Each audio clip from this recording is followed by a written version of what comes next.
Customizing the ribbon.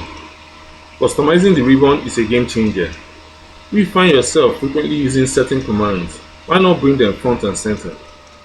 Right click on any part of the ribbon and select Customize the ribbon.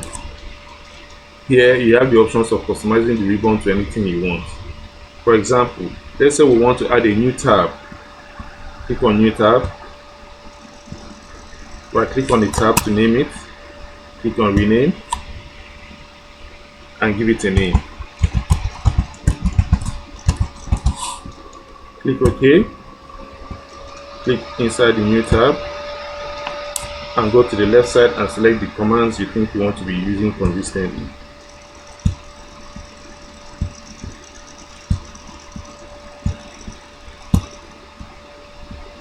Click on OK,